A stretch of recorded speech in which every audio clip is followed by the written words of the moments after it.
Yay! Yay! I'm so sorry. I'm looking at you struggling and not understanding what's happening. No stress. Oh, that was, oh well. Technology at its best. Oh, okay. Happy to be here finally. Yes. Welcome, welcome, welcome, welcome to Silence. How Thank you are so you much. doing? Well, besides the technical difficulties, really well. Thank you for inviting me to have an important but tough conversation. Yes, there she is. Yes, we made it. We're here together. Okay, guys. Okay, so we're gonna go right into it because we've lost some time with the whole drama with technology. Yeah. But guys, I'm gonna give it to the floor. I told you guys a bit about Robin, but I'd like Robin for you to introduce yourself and your work and your lovely, beautiful self. Thank you. I am so tempted to say I'm just a girl, TikTok vibes. But I am born and bred in Cape Town. I am a social science behaviorist. My background is in psychology. I say now that I'm a retired registered counselor, um, because yeah, I think I did enough in that department. So now I'm focusing on research, public health research, and my specific areas of interest are intimate partner violence. So I know I keep on using the abbreviation IPV, intimate partner violence, and then also HIV in youth. So yeah, I think that's me. Well, thank you for introducing yourselves. Yourself. Welcome, welcome, welcome, welcome, welcome. All right. So with Oh, I need to today's say, so sorry. I need to say because I forget to plug myself. I also run my own agency, consultancy, yeah, research-based consulting. I needed to just plug myself quick. Continue. you heard that, guys. She's your girl. The contact. Um, I did not write the disclaimer on this video because I forgot. But I wrote it on the first video. Trigger warning: this content does contain it's centered around GBV, IPV, and sexual abuse. So we Yeah. will, at the end of this session, I will be posting, if you are triggered and feel as though you'd like to expand and talk to someone, I will be creating a post with Robin and I's promo post, giving you information of where and what you can do, and who you can talk to after this conversation. Thank you so much, Esmia Taza. She says we look stunning. We love Thank it. you. Very kind. All right, so we're gonna get right into it. Given your research, so your research is based on the perceptions of male victims of intimate partners. So please tell us a little bit about your research and what you've experienced. Yeah, tell us about let's start with the first question. Please tell us about your research on the Okay. perception of male victims. Yes. Okay, so I'm just going to give you a bit of context about why I started this research. So I actually started this specific body of work in my honors, which was in 2003. The reason I did that is I volunteered previously at an NPO, and they focused on domestic violence and naturally, right? Because as we know, a lot of women experience domestic violence. They held space for women who experienced abuse, and women could come because the government is always overwhelmed in terms of providing protection orders. So this organization focused on assisting that gap, or rather overwhelm. And I volunteered there for about 6 months. And in that period, 48% of people who came to get our protection orders were men.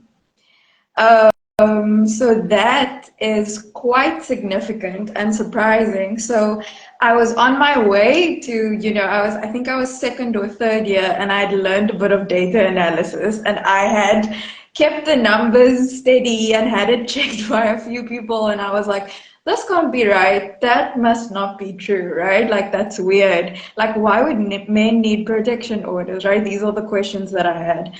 And then when it came time to select a topic for my honors, I was curious and I wanted to know what budding psychologists like myself, or registered counselors, or anyone in the health and helping profession, what our perceptions might be if we looked at men as victims of intimate partner violence or domestic violence, right?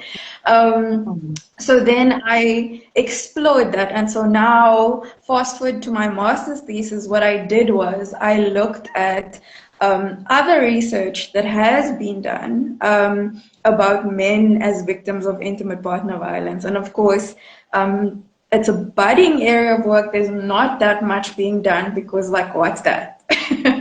What do you mean men are, victims of intimate partner violence? So what I have found is in the literature, there is, even among researchers, even among the helping profession, and this is civil society and in health settings, there are biases against men experiencing intimate partner violence. There are no systems in place for men who experience intimate partner violence because the numbers aren't there. And so how would you provide a service when there aren't any numbers indicating that, right? So then I dug a little bit further, like why wouldn't there be reports, right? So if we think about how we are set up as society, men are providers, they are strong people, they come with aggression. We think about them as Ndota must, right? We have those phrases. They are, yeah, they are capable, and they aren't the help seekers, right? They aren't the people who need spaces in state or in hospital to access any help like that. And if we look at our current context, we speak about there's a war between men and women, right? Like we see stats every day. We follow these pages about femicide happening. The narrative is that only women experience violence. And I want to pause here because we might lose one or two people here. We might ruffle some feathers. And I want to say, at no point in this conversation am I saying, oh, look at men also, or oh, like we should be paying more attention to the one instead of the other. That's not what I'm saying.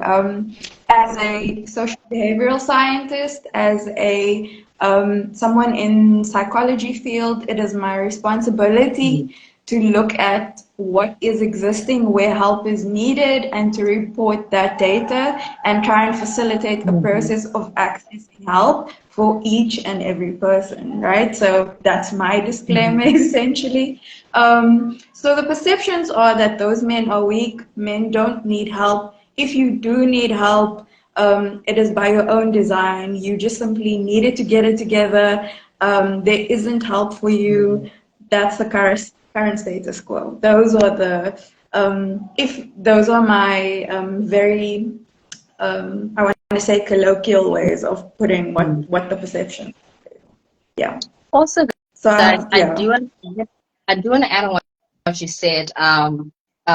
With with this campaign, we are creating conversations around the term of gender-based violence and everything linking, and all the other categories and subcategories linking to this topic.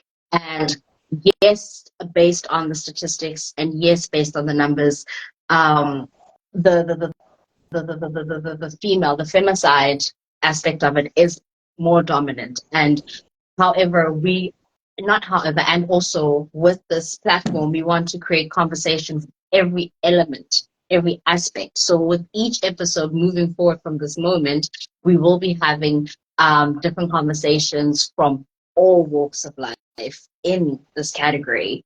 The goal for this project is that we create community to boost ourselves, to get ourselves to creating change for our communities, because we've been talking, we've got campaigns, we've got all these other dynamics and platforms, but the the words for change haven't really been pushed.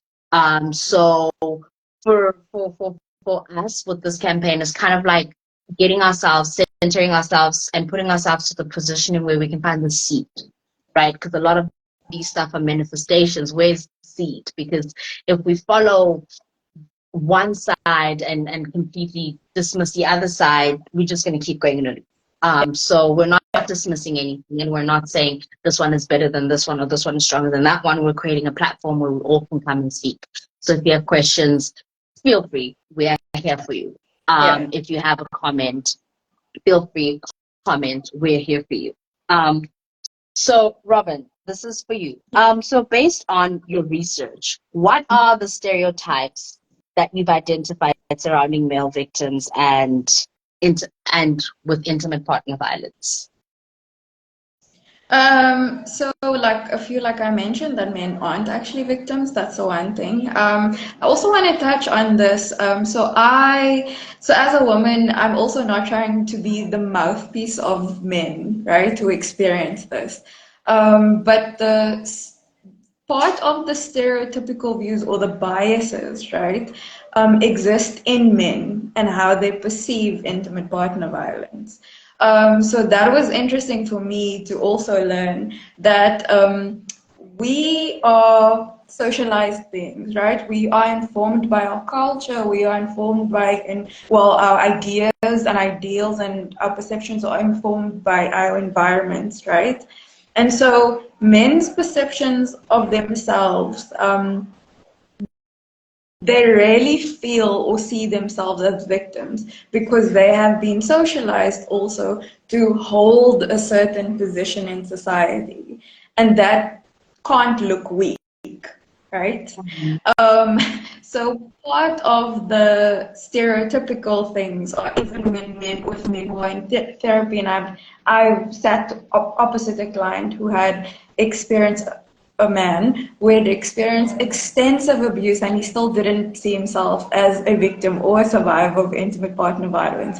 He was saying, oh, he was using words like, oh, she's just feisty. Oh, like I can't be complaining like I'm a man, like I must hold my chest out, I must broaden my shoulders. And by extensive abuse, I mean physical abuse, burn to the extent of burns, all of those things. And he still hadn't thought about himself as a victim. So stereotypical things are held internally as well as externally, and it keeps on being reinforced in men, right? Like, so if men were to seek help with family, they would get rebuked often, and this is in the literature, and it's also with clients I've sat across from. They would get ridiculed because what you're supposed to hold for yourself, like I already said, is strength. You are supposed to figure out a solution because that's what you're supposed to do. Other things that happen is they'll ask why, what did you do? And so it might be linked to a lack of resources. And so the response would be, well, simply get more money if you need more money to give to your person. Because isn't it your provider?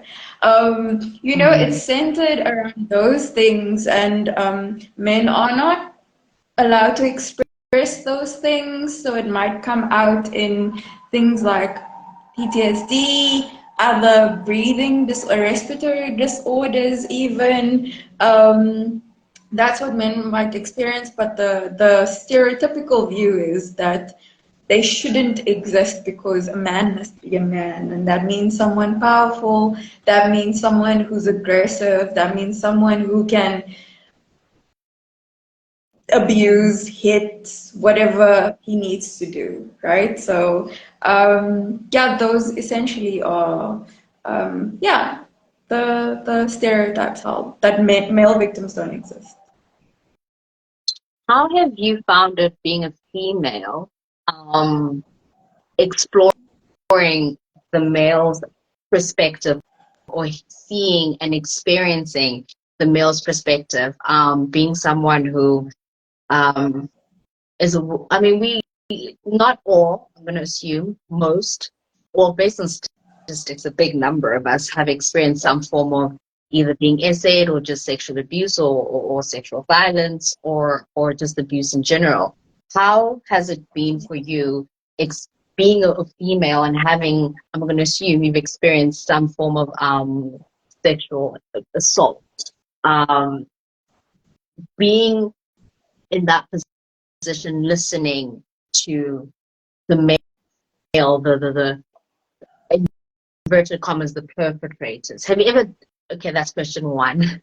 And then question Okay. two, have you ever found yourself in a position where you've had to deal with someone who was deemed a perpetrator or who was, what's the term, who was convicted as a perpetrator? Mm. Have you ever been in a position where you were communicating with a man in that position, and how did that feel for you and that experience for you? So I'll start with one, because two is a lot more difficult to respond to. So I wear many hats, right? So first, I'm a human being, and listening to, reading about, thinking about someone else's suffering, in whatever form.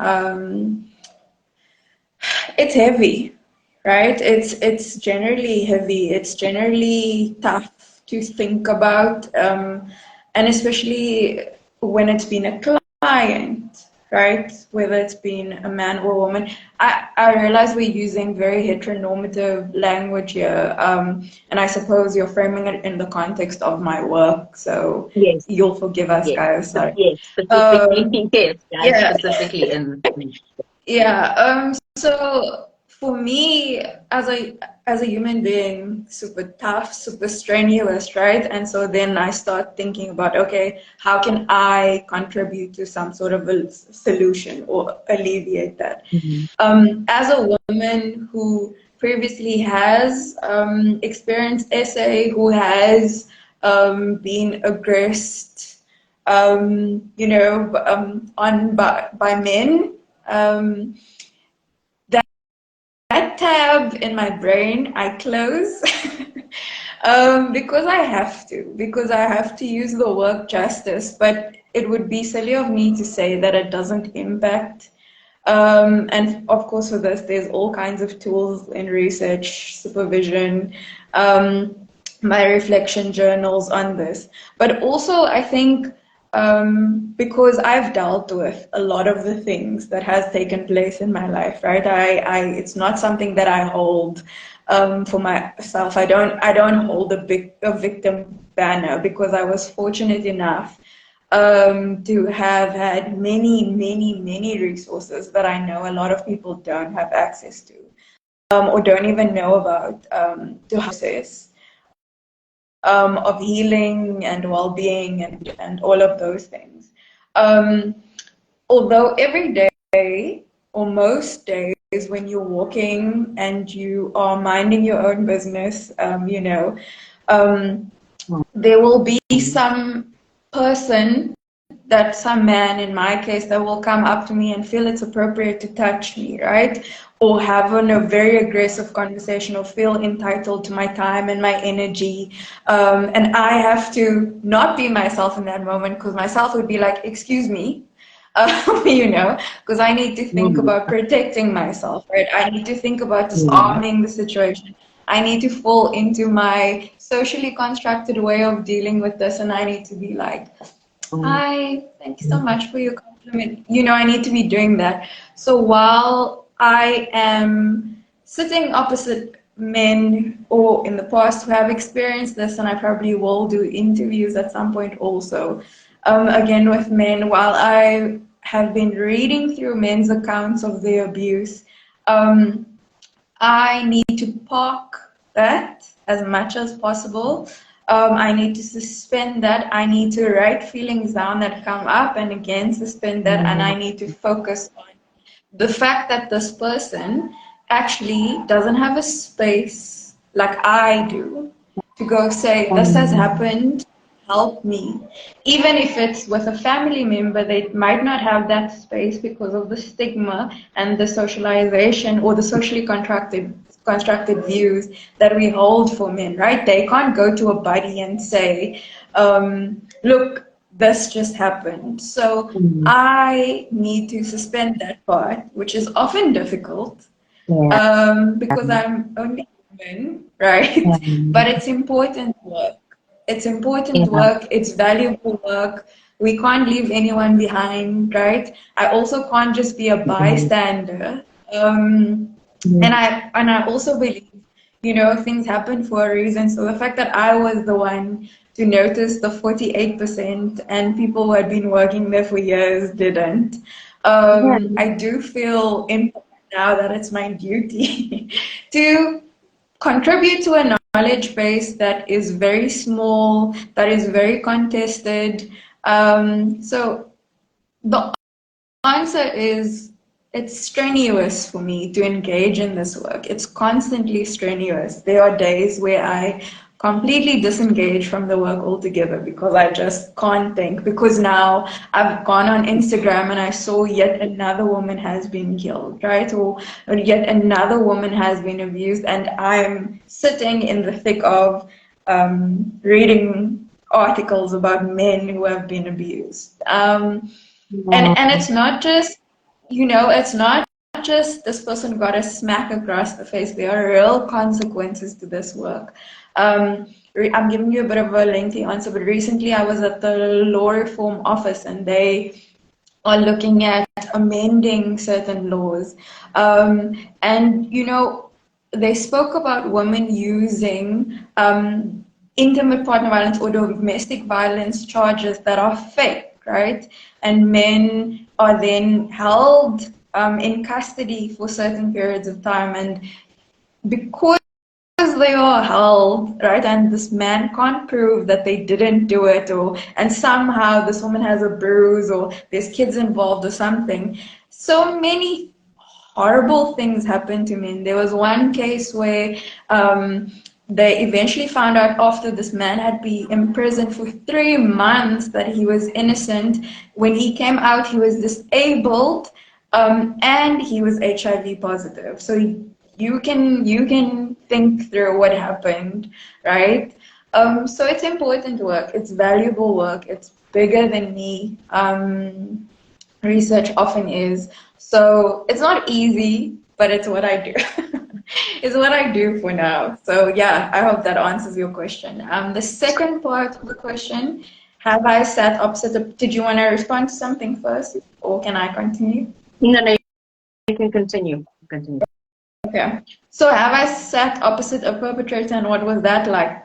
Terrible, disgusting, very hard. I wanted to exit. And this was in my training as a registered counselor. This was in my final year. And so this person had been paroled after, well, there were a couple, but this one instance that I'm thinking of, this person had been paroled after multiple acts of sexual assault, and they spent 6 months in prison, if that, something like that, because the evidence against them wasn't strong enough. And the belief was that they were rehabilitated in some way after 6 months. And I had to provide this person with counseling to deal with their, just to get back into society, essentially. That was my role at the time. And this person had disclosed to me that he had committed all of those crimes. And it wasn't that serious. That was basically it was fun. It had all happened at parties, like it's just like one of those things that happens at parties. This was the language used. This was the belief held. And so I had to see this person it was initially 3 sessions, it turned into 10 sessions with this person, and then here's where I landed on this. I am a product of society, and so are you, right? When we are children, we don't think, oh, like one day I'm gonna commit a crime. That's not what we think. But there are certain things that are allowed for men, right? Like aggressive behavior, taking what you want. There are phrases like boys will be boys, right? Certain things are allowed, right? And if we also think about the bigger context, which is our country and our history, violence is such a big part of expression, right? And especially if we think about in patriarchal societies and our cultures, it is more acceptable for men to behave in this way. So Mm. now, when men become young men, then we want to condemn those behaviors, but we've already handed them a license to do whatever, right? Yeah. And this is only a fraction of the conversation that happened in my head, right? You want to say? But then, how, in your opinion, how do we shift from that space where the men have the allowance of that behavior? Because when they're young, they're condemned, but then as they age, we tend to say, ah, boys will be boys. But when they were younger, we're like, don't do that. Where, how do we, how do we avoid the shift of accepting it? And where do we accept it? Like, which part of life do we then say, when they're young, we say, no, don't do that, that's wrong. And then along the way, we're like, oh, yeah, well, I mean, you're a boy, so whatever. How do we bridge? Where's the bridge and how do we bridge the gap? I think we need to like check ourselves first. So like check your beliefs on that. And I was saying that we don't necessarily say when boys do something when they are younger, we don't necessarily stop them. We might laugh. They're just being a boy child, like it's okay, right? Mm. We make allowance for certain behaviors, but also we need to check ourselves, right, as people. And then for myself, um, before I think about becoming a parent, and I might step on feet here as well. I need to check if I should have a boy. What are my standards? What is my value system? What am I okay with? What biases do I hold, right? What constructed toxic behaviors do I hold that I might pass on? What will I okay? And what am I going to impart in this person? That's like a very basic thing. Like you need you need to be okay to help produce an okay person, right? And then in society, we need to be able to still check each other, right? Like we need to, if we see something, and this happens with men and women, right? Like if and we see this on social media all the time and TikTok okaying like really crappy behavior on both ends of the spectrum. We need to be able to say, actually, that's not fine that you are doing that. Like we need to, as communities, we need to be able to say that. But there can't be a sudden shift from the one form of thought to the other. It should be a consistent, because you're growing into this adult, you're growing into this man, woman. We were speaking about men, but also this is for women. It can't, this was okay my entire life. The fact that I'm breaking rules, the fact that I'm disregarding someone's feelings, that I'm not listening when they're putting down a boundary, i.e., saying no, that I'm not having any conversations with this person about access to their body. I'm allowed to touch, right? Like that in my friend circles, my friends who have children, that's already taught early on that I can't just touch this person because they are in proximity to me. I don't have access to them like that. So it's a progression. It's never a one-stop shop. And also we need to have real conversations with each other. And we need to be okay if we're ousted from groups. We need to be okay if we're rejected from spaces, because that's also, how we need to develop each other. We need to also this has become a bad thing in 2023, and I sound super old and I hate saying this, but we are closed off to correction in a positive way, or constructive criticism in a positive way. We just want to do what we want to do, and so that's closed off. So if we're not able to listen to each other, if I'm not able to listen to you when you say to me, actually, Robin, that's very toxic behavior in your partnership. Um, and now I'm unfriending you in real life. That's not okay, because I should be okay with the fact if someone communicates with me that I'm damaging another person. So I'm sort of answering your question in a roundabout way, because there isn't a straightforward answer, but it's sorry, I'm just reading the question. Yeah, me too. I'm like reading. Okay. I actually did have a question centered around what Ndumisa was saying. Is how do we? What is the more realistic and easiest step to take in spaces and in communities? Because a lot of our communities don't accept or make room for conversations like this. What is the, in your opinion, or with your research, you can answer it whichever way you feel. How do we create spaces for conversation to allow the narrative and the reality to live, so that we can take the narrative and find ourselves in a position of, we don't like this, how are we going to change it? So yeah. Yeah, hi, Dweezil. There isn't an easiest step, but I'll share what I know, right?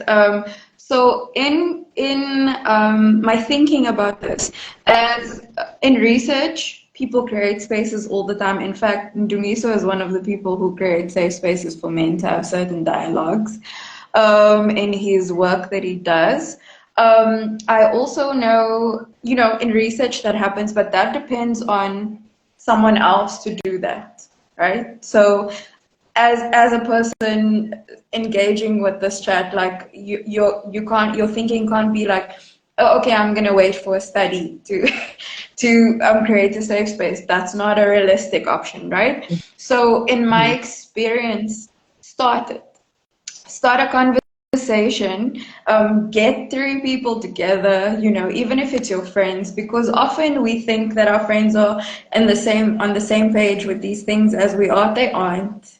They often aren't. Like, get two of your friends together and have a conversation.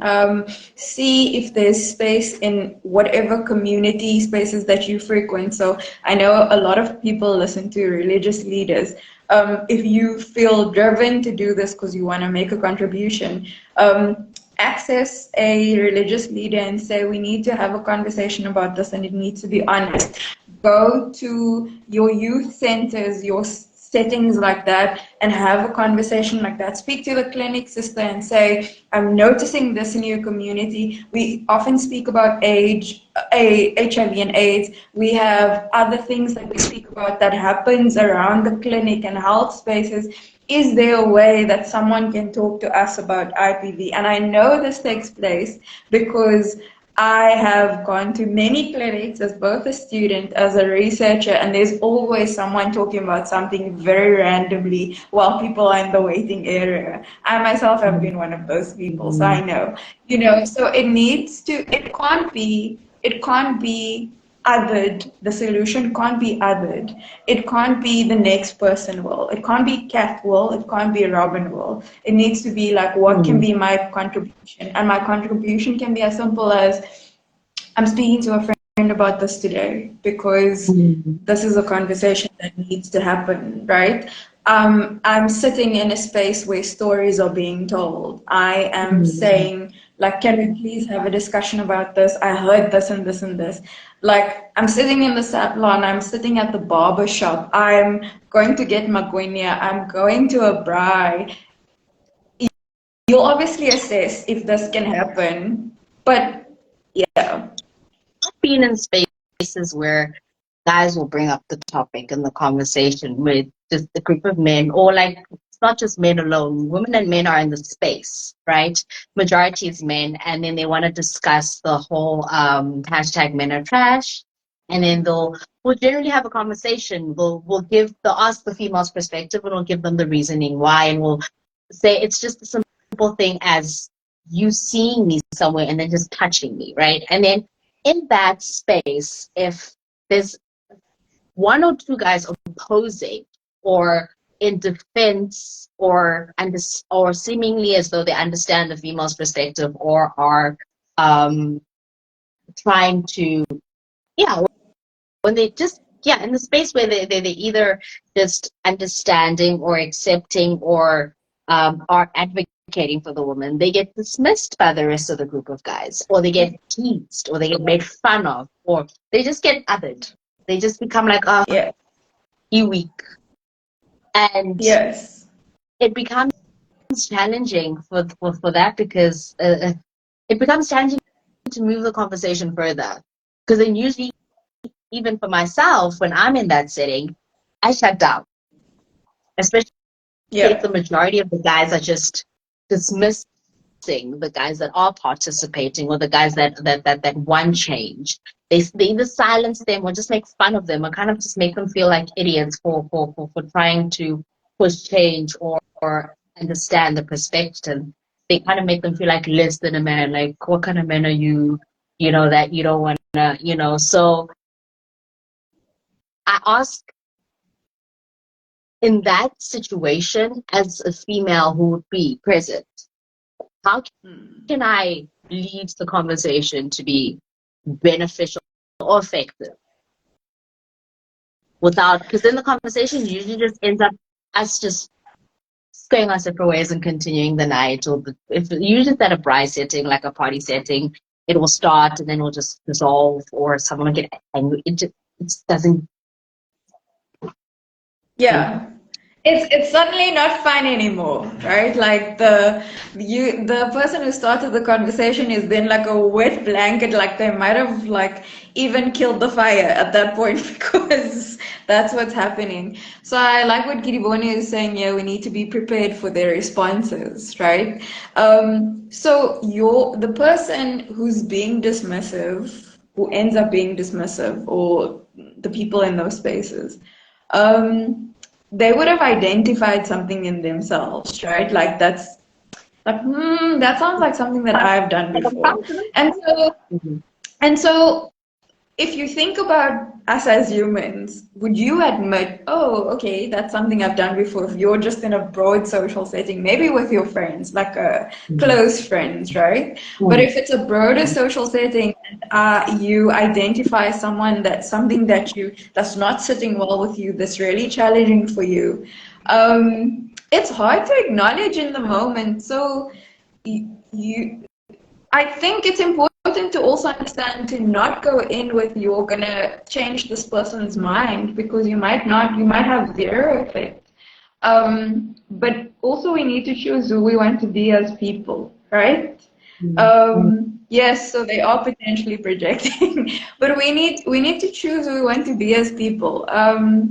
Do we want to end the conversation with like, if it's a guy, and I've been in company where guys have done this before, but okay, so you don't want to do that, but I feel like as a man, this is how a man has responded in a company that I was in. As a man, I feel like I want to be protective of women, I want to be respectful of them, and this is how I execute that. And then the conversation was left there, and people could go on with their night, or if they chose to, or they left if they chose to, and it's not, these are not cut and dry things. Like we said, you mentioned men are trash, that whole thing, campaign. None of these things are cut and dry. Like people are not villains. It's not like we're in a, what is this, like some movie, and you're like, that's definitely a villain, and like this is the superhero, and it's very cut and dry. people grow and shift and change, but for that to happen, there needs to be input. So maybe you've dropped a seed if you've started that conversation. And maybe, there's some backlash for you, but then you've chosen who you want to be. Because part of a human is also, being a human being is having these difficult conversations. And so maybe you pick, today, I don't want to have that difficult conversation because I don't want to be ousted by my group. And then I invite you to think about, is this the group that you want to be part of, right? And that goes for conversations about both men and women. And again, we're having a very heteronormative discussion, so please forgive us for this. But it's for the context of my research and the talk. And so yeah, I think we cannot, and no, I'm not attempting to start like a whole activist exercise or anything like that. But, we need to pick who we want to be, and we need to choose if we're going to contribute in ways that we can by just correcting someone respectfully, whether they receive that or not.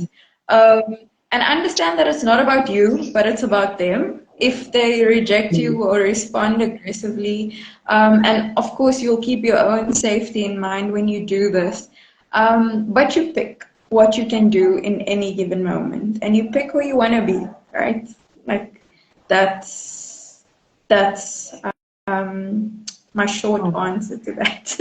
Because we could have a separate conversation about that for the rest of the night, I think. Yeah. So based on the research, we are past 7, but I wanna ask this question, and then I'm gonna go into conclusion.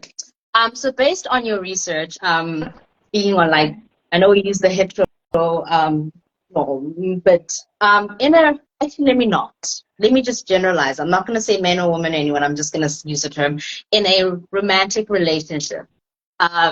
Given our community, given our upbringing, let's say we meet, couples come together, and how can a couple create a space where they can have a healthy sexual situation? For instance, I'm going to use an example where, like, it's one of the couple. Let me just say, if Anne wants to be sexually intimate with her partner, Tom, she decides to just touch Tom and just kind of use his body and just take his penis and then puts it in himself without consent, or the other way around, where Tom and is sleeping, and then Tom just wakes up in the middle of the night, and then Tom decides that he wants, and then without consent. How does a couple create a healthy sexual dynamic, especially when we're in a world where Sorry, so after your scenario occurring, are you asking next steps from there? Yes. Given that, I use that example because that example is very common in my world, where people say that's part of being in a relationship and that's sexy, and when you're in a relationship you can just do that. But I also recently learned that that's part of being SA'd, because I'm sleeping and you just decided to take ownership of my body. If something like that has occurred, how does the couple create a healthy sexual dynamic, or healthy sexual conversation? Because usually that kind of conversation would occur after an incident has happened, something like that. And I know that situation happens quite often from personal experience, and for a very long time I used to think that was normal, that was just part of sexy time. But I learned that no, that's actually not a good thing. That's part of being SA'd, because of consent. Yeah. So I know from work that I've done that is a norm. I also know from work that I've done that everybody has sex, but no one talks about sex, which is very strange. Have a conversation. it's going to be awkward, but if you're doing it, let's have the awkward conversation, right? We're in a relationship, we should be able to communicate. But okay, this has already transpired. How do we start a conversation? Mhm. In my experience with people who aren't in healthy relationships, these conversations never occur. If they maybe go to therapy or they hear from a friend, actually, that is part of sexual assault. That shouldn't be happening, like you've said. And now they strike up a conversation with their partner. And so, generally, what happens first is this person will feel like you're accusing them. They will feel defensive. They will feel all those normal emotions as one does because they too didn't think it's part of sexual assault. Because we all watch too much TV and that's what happens there. And we think because we're in a relationship that we have rights to each other's bodies all the time. And that's Yeah. not the case, Yeah. right? So a conversation there would need to look like it's also person dependent, right? So let me use myself as an example to not put you on the spot or anything like that. So if that had happened in any relationship for me, and I knew that this person would be feeling defensive, it didn't matter what language I was going to use, right? Mm. So if I'm saying, babe, I recently learned this and I have been uncomfortable with this before. I'd like for us to have a conversation. They might have an emotional response. They would maybe disconnect from you. There might be a violent outburst, depends on the other person. Um, Pick it back up once things are calm. You've already, again, baby steps here. We're planting Mhm. seeds, right? Like Yes. you started a conversation and then next time say, I really need for us to talk about this. I can tell you felt upset by that. I'm obviously not accusing you. I know we both didn't know. How can we move from here? Like I don't Mhm. like that I'm being woken up like that. I know it's maybe fun or kinky or whatever the languages that you use. I would like for us to just have a standard, well, not a standard, but like boundaries around what happens there. This is never gonna be, this is just me spitballing because it's not it's a scenario essentially. But there will be Yeah. spots of conversations. Also in this assessment before the conversation, you need to know, will you be safe with this person? When you are communicating face to face, can it initially be a text conversation? Can it be a phone call? Because relationships are different and what's accepted in relationships are also different, right? I'm not saying Mhm. every relationship is abusive, but you also need to know your partner. And then if the person is open to a conversation, just speak about your learnings, reassure them that you obviously, respect them, you want to get to a solution, you care about them. And also that there needs to be that needs to be then, if you don't have one in place already, the starting point for fostering open communication about sex.